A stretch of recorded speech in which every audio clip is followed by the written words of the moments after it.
ಧರ್ಮಸ್ಥಳದ ಪಾಂಗಳದ ಸೌಜನ್ಯಾಳ ತಾಯಿ ಕುಸುಮಾವತಿ ವಿರುದ್ಧ ಎಫ್ಐಆರ್ ದಾಖಲಾಗಿದೆ.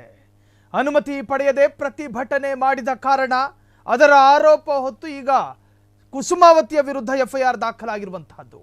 ಧರ್ಮಸ್ಥಳ 13 ವರ್ಷಗಳ ಹಿಂದೆ ಸೌಜನ್ಯಾಳನ್ನ ಅತ್ಯಂತ ಬರ್ಬರವಾಗಿ ಕೊಲ್ಲಲಾಯಿತು. ಆ ಪ್ರಕರಣದಲ್ಲಿ ಇನ್ನೂ ಕೂಡ ಅಪರಾಧಿಗಳು ಅರೆಸ್ಟ್ ಆಗಿಲ್ಲ. ಆ ಪ್ರಕರಣದಲ್ಲಿ ಅಥವಾ ಸೌಜನ್ಯಾಳ ಪರ ಹೋರಾಟದಲ್ಲಿ ಮುಂಚೂಣಿಯಲ್ಲಿದ್ದಂತಹ ಮಹೇಶ್ ಶೆಟ್ಟಿ ತಿಮರೋಡಿ, ಆ ಮಹೇಶ್ ಶೆಟ್ಟಿ ತಿಮರೋಡಿಯ ವಿರುದ್ಧ ಆದೇಶ ಹೊರಡಿಸಲಾಗಿದ್ದ ಗಡೀಪಾರು ವಿಚಾರ ಅದನ್ನ ಹಿಂಪಡಿಬೇಕು ಅಂತ ಹೇಳಿ ಪ್ರತಿಭಟನೆಗಳಾಯಿತು. ಮೊನ್ನೆ ಜನಾಗ್ರಹ. ಆ ಸಂಬಂಧ ತಾಲೂಕು ಕಚೇರಿಯ ಮುಂಭಾಗ ಜನ ಸೇರಿದ್ರು. ಆ ಪೈಕಿ ಸೌಜನ್ಯಾಳ ತಾಯಿ ಕುಸುಮಾವತಿ ಇದ್ರು, ಮಹೇಶ್ ಶೆಟ್ಟಿ ತಿಮರೋಡಿಯ ಸಹೋದರ ಇದ್ರು, ಒಂದಷ್ಟು ಬೇರೆ ಧರ್ಮಸ್ಥಳದ ನಾಗರಿಕರಲ್ಲಿದ್ರು. ಅನುಮತಿ ಪಡೆದಿಲ್ಲ ಅನ್ನೋ ಕಾರಣಕ್ಕೀಗ ಎಫ್ಐಆರ್ ದಾಖಲಾಗಿದೆ. ಸೌಜನ್ಯ ತಾಯಿ ಕುಸುಮಾವತಿ ಸೇರಿ ಮಹೇಶ್ ಶೆಟ್ಟಿ ತಿಮರೋಡಿಯ ಸಹೋದರ ಸೇರಿ ಸುಮಾರು 21 ಮಂದಿಗಳ ವಿರುದ್ಧ ಕೇಸು ದಾಖಲಾಗಿದೆ. ತಾಲೂಕು ಕಚೇರಿ ಮುಂಭಾಗ ಅನುಮತಿ ರಹಿತ ಸೇರಿದ್ದಕ್ಕೆ ಕೇಸು. ಸುಮಾರು 21 ಮಂದಿಯ ವಿರುದ್ಧ ಕೇಸ್ ದಾಖಲಾಗಿದೆ. ಸೌಜನ್ಯ ಹೋರಾಟಗಾರರಿಗೆ ಇದೊಂದು ಆಘಾತ. ತಿಮರೋಡಿ ವಿರುದ್ಧದ ಗಡೀಪಾರು ವಾಪಸಾತಿ ಪ್ರತಿಭಟನೆಯಲ್ಲಿ ಭಾಗಿಯಾಗಿದ್ದ ಅಷ್ಟು ಜನ ತಹಶೀಲ್ದಾರ್ ಮುಖೇನ ಮನವಿ ಸಲ್ಲಿಸೋದಕ್ಕೆ ಪರ್ಮಿಷನ್ ಬೇಕಾ ಅಂತ ಪ್ರಶ್ನೆಗಳು ಕೂಡ ಕೇಳಲಾಗಿತ್ತು. ಮೊನ್ನೆ ಅನುಮತಿ ಪಡೆಯದೆ ಪ್ರಸನ್ನ ರವಿ ಕೂಡ ಇದ್ರು ಆ ಪ್ರತಿಭಟನೆಯಲ್ಲಿ. ಪ್ರಸನ್ನ ರವಿ ಸೌಜನ್ಯ ಪರ ಹೋರಾಟಗಾರರ ಮಹಿಳಾ ಹೋರಾಟಗಾರ್ತಿ. ತಿಮರೋಡಿಯ ವಿರುದ್ಧ ಗಡೀಪಾರು ಆದೇಶ ಇದೆ, ಅದು ಅನಧಿಕೃತ ಅನ್ನೋ ವಾದ ಇತ್ತು ಅವರಲ್ಲಿ.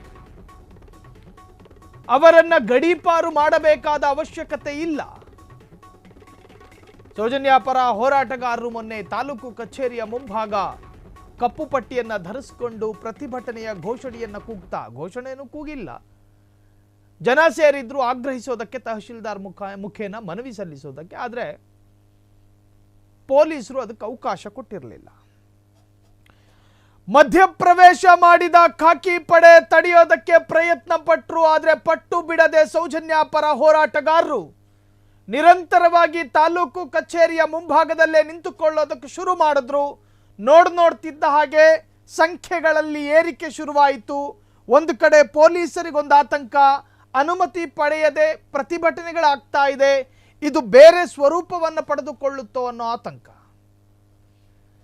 ಪೊಲೀಸರು ಸಮಜಾಯಿಷಿ ನೀಡೋದಕ್ಕೆ ಪ್ರಯತ್ನ ಪಟ್ಟರು. ಅದನ್ನು ಕೇಳಿಸಿಕೊಳ್ಳುವ ವ್ಯವಧಾನ ಅಲ್ಲಿ ನೆರೆದಿದ್ದ ಹೋರಾಟಗಾರರಲ್ಲಿ ಇರಲಿಲ್ಲ. ಕಾರಣ 13 ವರ್ಷಗಳಿಂದ ನಿರಂತರವಾಗಿ ಮನವಿಯನ್ನು ಮಾಡಿಕೊಂಡು ಬಂದಿದ್ದೇವೆ, ನಮಗೆ ನ್ಯಾಯ ಸಿಗುವಂತಹ ಪ್ರಯತ್ನಗಳು ಎಲ್ಲಿಂದಲೂ ಕೂಡ ನಡೆದಿಲ್ಲ, ಹಾಗಾಗಿ ನಮಗೆ ಭರವಸೆ ಕಳ್ಕೊಂಡಿದ್ದೀವಿ, ಸೊ ನಮಗೆ ಹೋರಾಟ ಒಂದೇ ನಮ್ಮ ಆಯುಧ ಅಂತೇಳಿ ಅವರು ಮುಂದುವರಿಸಿದ್ರು.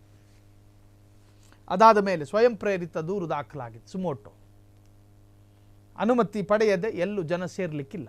ಕಾನೂನು ಪ್ರಕಾರ ಸ್ಥಳೀಯ ಠಾಣೆಯ ಅನುಮತಿ ಬೇಕು. ಎಲ್ಲಿ ಪ್ರತಿಭಟನೆ ಮಾಡ್ತಾ ಇದ್ದೀವಿ, ಎಷ್ಟು ಜನ ಸೇರಬಹುದು ಅನ್ನೋ ನಿರೀಕ್ಷೆಯ ಸಂಭಾವ್ಯ ಸಂಖ್ಯೆಗಳನ್ನು ಕೂಡ ಕೊಡಬೇಕು. ಬಂದೋಬಸ್ತ್ ಬೇಕೋ ಬೇಡವೋ ಪೊಲೀಸರು ತೀರ್ಮಾನ ಮಾಡ್ತಾರೆ. ಮೊನ್ನೆ ನಡೆದ ಬೆಳತಂಗಡಿಯ ತಾಲೂಕು ಕಚೇರಿಯ ಮುಂಭಾಗದ ಜನಾಗ್ರಹ ಸಭೆಗೆ ಅಧಿಕೃತ ಅನುಮತಿ ಇಲ್ಲ ಅನ್ನೋದು ಪೊಲೀಸರ ವಾದ. ಪ್ರತಿಭಟನಾಕಾರರ ವಾದ ಏನು ಅಂದ್ರೆ, ತಹಶೀಲ್ದಾರ್ ಮುಖೇನ ನ್ಯಾಯ ಕೇಳೋದು, ಅದಕ್ಕೂ ಅನುಮತಿ ಬೇಕಾ ಅನ್ನೋದು. ಒಟ್ಟಾರೆ ಈ ಅನುಮತಿಯ ಜಟಾಪಟಿಯಿಂದ ಸೌಜನ್ಯಾಳ ತಾಯಿ ಕುಸುಮಾವತಿ ವಿರುದ್ಧ ದೂರು ದಾಖಲಾಗಿದೆ. ಮಹೇಶ್ ಶೆಟ್ಟಿ ತಿಮರೋಡಿಯ ಸಹೋದರನ ವಿರುದ್ಧವೂ ಕೂಡ ಎಫ್ಐಆರ್ ದಾಖಲಾಗಿದೆ. ಅಲ್ಲಿ ಸೇರಿದ್ದ ಸುಮಾರು 21 ಮಂದಿಯ ವಿರುದ್ಧ ಕೇಸು ದಾಖಲಾಗಿರುವಂತಹದ್ದು. ಪೊಲೀಸರು ಈಗ ಪ್ರಾಥಮಿಕ ವಿಚಾರಣೆಗೆ ಒಳಪಡಿಸಲೂಬಹುದು. ಆ ಪೈಕಿ 21 ಜನರನ್ನು ಕೂಡ ಕರೆಸಿ ವಿಚಾರಣೆ ನಡೆಸುವಂತಹ ಸಾಧ್ಯತೆಗಳಿದ್ದಾವೆ. ಇದು ಸೌಜನ್ಯ ಹೋರಾಟಕ್ಕೆ ಸಂಬಂಧಪಟ್ಟ ಹಾಗಿನ ಅಥವಾ ಸೌಜನ್ಯಾಳ ತಾಯಿಯ ವಿರುದ್ಧ ದಾಖಲಾಗಿದೆ ಎಫ್ಐಆರ್ಗೆ ಸಂಬಂಧಪಟ್ಟಂತ ಒಂದಷ್ಟು ಲೇಟೆಸ್ಟ್ ಅಪ್ಡೇಟ್ಸ್ಗಳು. ಕ್ಷಣ ಕ್ಷಣದ ಸುದ್ದಿಗಳಿಗಾಗಿ ಫ್ರೀಡಂ ಟಿವಿ ಸಬ್ಸ್ಕ್ರೈಬ್ ಮಾಡಿ, ಲೈಕ್ ಮಾಡಿ ಹಾಗೂ ಫಾಲೋ ಮಾಡಿ. ಹೊಸ ಸುದ್ದಿಗಳ ನೋಟಿಫಿಕೇಶನ್ಗಾಗಿ ಬೆಲ್ ಐಕಾನ್ ಮೇಲೆ ಕ್ಲಿಕ್ ಮಾಡಿ.